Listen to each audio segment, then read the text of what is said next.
전도사님께서 부르심에 응답하는 삶이라는 제목으로 설교해 주시겠습니다. 함께 기도하겠습니다. 하나님 감사합니다. 이 시간 구교구 연합예배로 주님께 영광 드리게 심히 감사드립니다. 주님 이 시간 같이 말씀을 나누고자 합니다. 주님 성령님 충만하게 임재하여 주셔서 말씀 나누는 가운데 주님의 은혜가 가득하게 하여 주시옵고 주님의 말씀으로 내 마음이 변화를 받고 주님의 말씀대로 새 삶을 살아갈 수 있도록 주님 인도하여 주시옵소서. 예수님의 이름으로 기도합니다. 아멘. 네, 오늘 본문을 보시면 열 문화 비유가 나옵니다. 그런데 이 본문의 앞에를 혹시 보셨습니까? 앞을 보시면 누가복음 19장 1절에서부터 10절까지 삭개오 이야기가 나옵니다. 바로 이 삭개오 이야기하면 여러분들은 어떤 것이 떠오르시나요? 바로 예수님께서 나무 위에 올라간 삭개오에게 먼저 다가가서 손을 내미셨다는 그 은혜가 떠오르실 것입니다.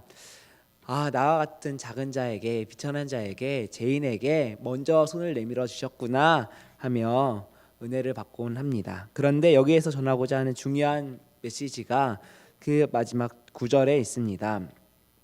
예수님을 만나 변화를 받은 삭개오는 자신이 가진 재산을 가난한 자들과 자신이 속인 사람들에게 나누어 주겠다라고 고백하고 있습니다. 이 삭개오 회심에서 예수님께서는 그 회심을 보시고 오늘 구원이 이 집에 이르렀다라고 구원을 선포하신 사건입니다.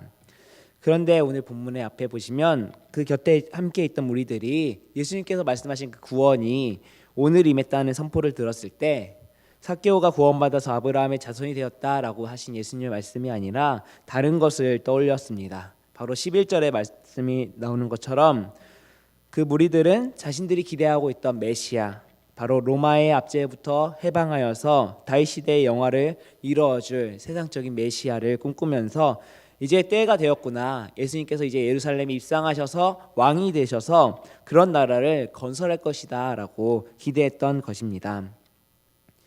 물론 예수님의 왕이 되심을 반대하는 유대인들도 있었습니다. 그런데 그들조차도 이제 예수님께서 예루살렘에 입성한다고 하시니까 반신반의하면서 한편으로는 앞으로 진짜 무슨 일이 일어나는 것이 아닌가 기대하기도 했습니다. 그런 생각을 가지고 있는 그들에게 예수님께서 오늘 본문의 열 문화 비유를 말씀하셨던 것입니다. 바로 그것은 그들의 생각을 바로잡기 위함이었습니다. 바로 그들이 하나님의 나라를 완전히 잘못 이해하고 있었기 때문에 하신 말씀입니다. 그런 사람들에게 예수님께서 지금 열 문화의 비유를 들어서 예수님께서 이루실 하나님 나라가 앞으로 어떻게 전개될 것인가를 말씀하고 있습니다. 이 비유에는 당시 유대와 사마리아 이두메를 다스리고 있는 헤롯 아켈라오가 분봉왕이 되었던 시대적 배경이 있습니다. 기원전 4년경이었습니다. 이 헤롯 대왕이 죽은 후에 헤롯 대왕은 자기가 다스리던 지역을 세 부분으로 나누어서 세 아들에게 나누어 주었습니다. 바로 유대 땅과 사마리아 땅과 이두메였습니다. 그것은 헤롯 아켈라오에게 주고 왕의 칭호도 아켈라오에게 남겨준 것입니다. 그리고 갈릴리 지역은 헤롯 안티파스에게, 그리고 갈릴리 호수 동북부 지역은 헤롯 빌립에게 주었습니다. 이 로마 식민지 시대에서 왕위를 받기 위해서는 반드시 로마의 승인을 받아야 했습니다.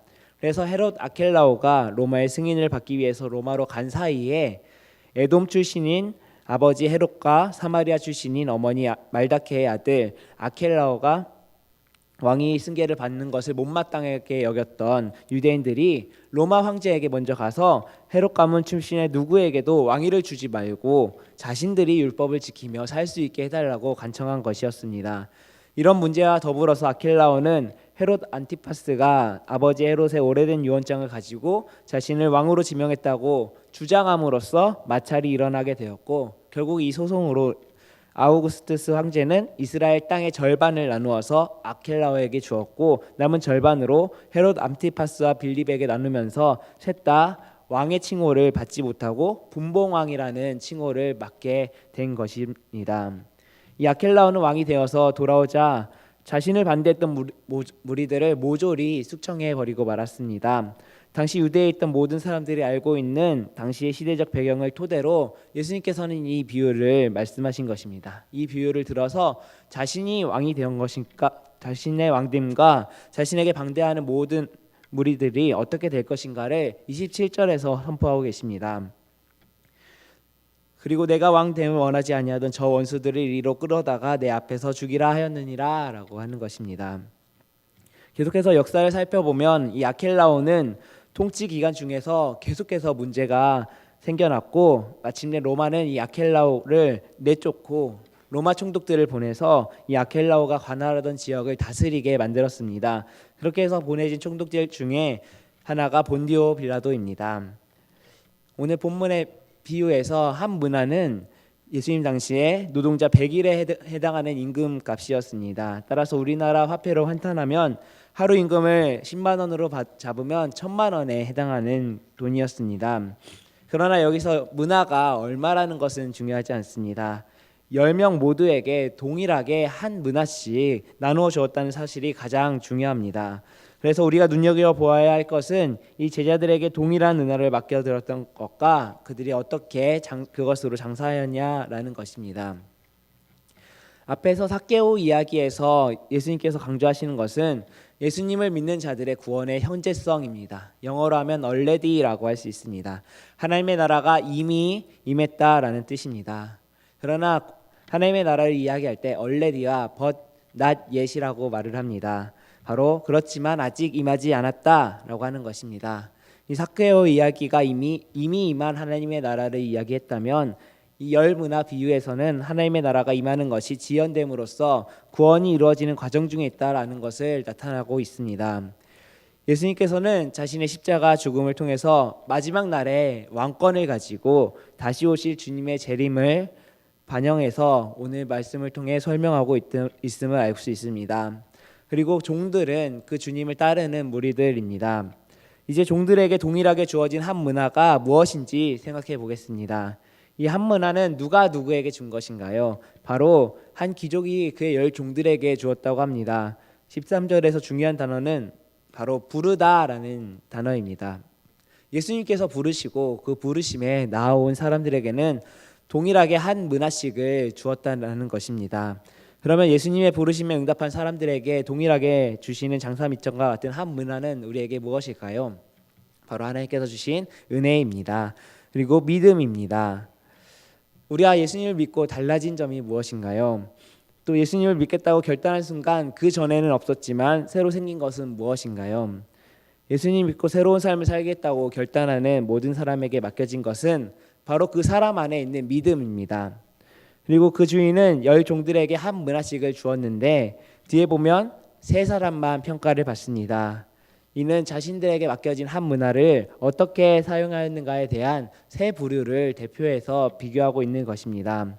먼저 첫 번째 사람은 한 문화를 가지고 10 문화를 남겼습니다. 그리고 두 번째 사람은 한 문화로 5 문화를 남겼습니다. 두 사람 모두 주인의 칭찬을 받게 되었는데 잘하였다 착한 종아 내가 지극히 작은 일에 충성하였으니 10 고을을 다스리를 권세를 차지하라 하였고 또 한 정은 너에게는 5 고을을 맡기겠다라고 하셨습니다.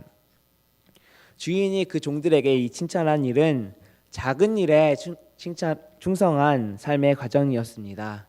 이 충성하다라고 번역된 헬라어는 피스토스인데 바로 믿음이 변치 않는 신실한이라는 뜻입니다. 바로 충성은 믿음이 변치 않을 때 나오는 것입니다. 믿음이 충만할 때 나오는 것입니다. 예수님께서 맡겨주신 한 문화는 바로 믿음이고 예수님께서는 우리 삶 속에서 어떠한 어려움과 환난이 있더라고 할지라도 이 믿음을 지키고 우리의 삶 속에서 믿음의 열매를 맺기를 원하시는 것입니다. 이것이 바로 믿음을 주신 하나님의 부르심의 목적입니다. 그렇지만 한 문화를 장사하지 않고 수건으로 싸둔 사람은 주인에게로부터 꾸중을 듣고 심판을 받았을 뿐만이 아니라 그 한 문화마저 빼앗기고 말았습니다. 이 말은 우리에게 주어진 엄중한 경고의 메시지입니다.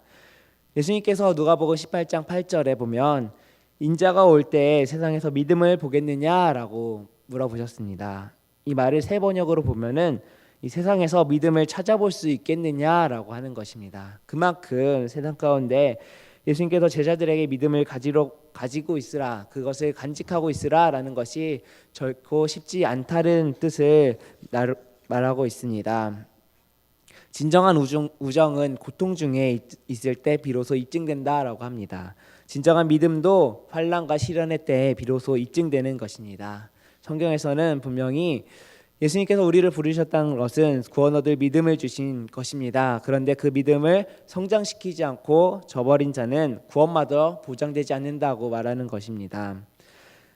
또 한 문화를 받은 우리는 어떤 삶을 살아야 할까요? 우리가 예수님을 믿는다면 우리도 동일한 한 문화를 소유하게 된 것입니다. 바로 그 믿음을 소유하게 된 것입니다. 우리 구원을 얻는 믿음을 소유하게 되었다면 그 자체로 목적이 달성되는 것은 아닙니다. 나만 믿음을 얻고 나만 죽어서 천국 간다라고 하는 것이 아닙니다.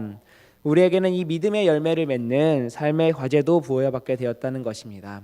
그리고 구원 얻는 믿음이 성장하여 열매를 맺는다는 것은 무슨 의미일까요? 믿음의 열매는 곧 주님을 증거하며 살았던 삶, 또 하나님의 나라의 일에 헌신했던 삶을 뜻합니다. 우리가 하나님의 살아계심을 증거하고 나와 내가 속한 공동체와 거기에 행하신 하나님의 뜻을 이루었는지에 대하여 하나님께서는 상급으로 은혜를 베풀어 주십니다. 본문에서 10골, 5골 다스릴 권세를 주셨다고 말하고 있는 것이 바로 그 의미입니다. 하나님께서 마지막 날 우리를 보고 평가하시는 것은 바로 우리의 삶 그 자체입니다. 데살로니가전서 4장 7절에서부터 8절까지의 말씀을 보면 이렇게 나와 있습니다. 하나님이 우리를 부르심은 부정하게 하심이 아니요 거룩하게 하심이니 그러므로 저버리는 자는 사람을 저버림이 아니요 너희에게 그의 성령을 주신 하나님을 저버림이니라 라고 말씀하고 있습니다. 하나님께서 우리를 부르심은 우리가 불결하고 무질서한 삶이 아니라 거룩하고 아름다운 삶입니다. 이런 삶은 겉과 속이 다를 수 없는 삶인 것입니다. 우리의 마음이 거룩하면 우리의 생활도 거룩해지고 그런 거룩한 삶으로 나타나는 것입니다. 이것이 바로 삶의 아름다움입니다. 그리고 삶의 열매입니다. 거룩이란 무엇일까요? 거룩은 자신의 얼굴로서 보여주어야 하는 것입니다. 아름다움이란 무엇일까요? 바로 자신의 삶으로서 보여주어야 하는 것입니다. 우리가 세상 사람들에게 하나님의 살아계심을 보여줄 수 있는 것은 바로 우리의 삶의 모습을 통해 증거할 수 있게 되는 것입니다. 우리가 바로 우리의 삶으로 통해서 하나님의 살아계심과 하나님께서 통치하심을 나타낼 수 있기를 바랍니다. 오늘 본문은 분명히 다가올 하나님 나라에 들어갈 우리 삶의 과정의 이야기가 담겨 있습니다. 우리 이제 오늘의 본문을 정리하면서 이 본문 전체가 우리에게 어떤 진리를 던져주고 있는지 생각해 보기 원합니다. 바로 이 핵심은 하나님께서 통치하시는 하나님의 주권과 인간의 책임을 말하고 있습니다. 하나님께서 우리를 부르신 것은 우리를 속박해서 하신 것이 아닙니다. 이 부모가 갓난아이를 키우면서 걸음마를 연습시키고 더 잘하면 말을 가르치고 또 예의를 가르칩니다. 이런 부모의 교육은 아이를 속박하려고 하는 것이 아닙니다. 바로 아이가 인간으로 살아가기 위해서 기본적인 삶의 양식을 가르쳐주는 것입니다. 하나님께서는 우리를 불러주시고 하나님의 자녀로 건강하게 살도록 우리에게 믿음을 주셨고 그 믿음을 훈련시켜 주시는 것입니다. 이것이 우리가 싫다고 한다면 우리의 믿음의 성장이 없겠죠. 우리는 천국의 잔치를 누릴 수 없게 될 것입니다. 야고보서 1장 3절에서 4절을 보면 믿음의 시련이 인내를 만들어낸다고 하였고 인내를 온전히 이루라고 권면하고 있습니다. 그리고 그 이유를 이렇게 설명합니다. 이는 너희로 온전하고 구비하여 조금도 부족함이 없게 하려 함이라. 우리는 세 번째 부류에 속하는 한 문화를 수간에 쌓아두었던 종처럼 하나님을 잘못 이해하는 우를 범해서는 안 되겠습니다. 우리가 하나님께서 어떤 분이신지 또한 그분이 나에게 진정으로 원하는 것이 무엇인지를 깨닫고 실천하기 바랍니다. 우리를 부르신 하나님께서는 우리에게 획일적인 반응과 획일적인 행동을 요구하시는 분이 아니십니다. 우리가 같은 사건을 겪었고 같은 은혜를 겪었고 같은 말씀을 들었다 할지라도 그 응답은 각자에게 다 다릅니다.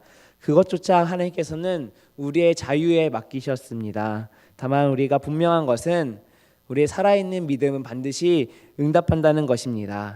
하나님의 은혜를 받은 사람에게는 각자 자신이 결단한 바에 의한 반응이 있습니다. 이것이 구체적으로 우리의 삶 속에서 나타나는 것입니다. 우리가 날마다 베풀어 주시는 하나님의 은혜에 우리가 민감하게 반응하고 응답한다면 우리 응답하는 믿음에 하나님께서는 다시 응답하여 은혜를 더욱더 베풀어 주십니다. 하나님께서는 인격적인 분이시기 때문입니다. 우리가 already 이미 하나님께서 통치하고 계신 하나님의 나라의 시민권자로서의 삶을 살아내며 주님의 영광을 위해 사는 우리가 다 되시길 바랍니다. 그리고 not yet 아직 임하지 않은 곧 다가오는 하나님 나라의 임재를 준비하며 우리 모두가 주님께서 부탁하신 것들을 행할 때에 하나님께서 선하시고 기뻐하시고 온전하신 뜻을 분별하며 하나님의 은혜에 응답하며 사는 선한 주님의 종들이 되기를 바랍니다. 자, 같이 기도하겠습니다. 하나님 감사합니다. 오늘 말씀의 비유를 통하여서 하나님 나라에 대해서 또한 우리가 그 부르심에 응답하는 삶에 대해서 같이 나누었습니다. 그렇습니다. 우리가 은혜를 받아 믿음을 얻게 된 자로서 우리가 해야 할 것은 나만을 위해 사는 것이 아니라 다른 사람들과 함께 주님의 복음을 전파하며 주님의 하나님의 나라를 우리의 삶으로 드러내는 것임을 우리가 같이 나누었습니다. 주님, 우리가 주님께서 주시는 은혜를 날마다 기억하게 하여 주시고 주님께서 주신 복을 날마다 세어보면서 그 은혜를 나누며 살아가는 우리가 다 될 수 있도록 주님 도와주시옵소서. 우리의 삶을 통해서 하나님 나라가 기꺼이 증거되는 일에 우리의 삶을 다 주님께 드릴 수 있도록 주님 우리를 불러주시고 인도하여 주시옵소서. 날마다 주님의 말씀에 순종하며 날마다 말씀과 기도로 주님 앞에 더욱더 나아갈 때 주님께서 저희에게 더욱더 은혜를 주시고 우리의 삶의 길을 지도하여 주시기 원합니다. 주님께서 인도하여 주시옵소서. 이 모든 말씀 예수님의 이름으로 기도합니다. 아멘.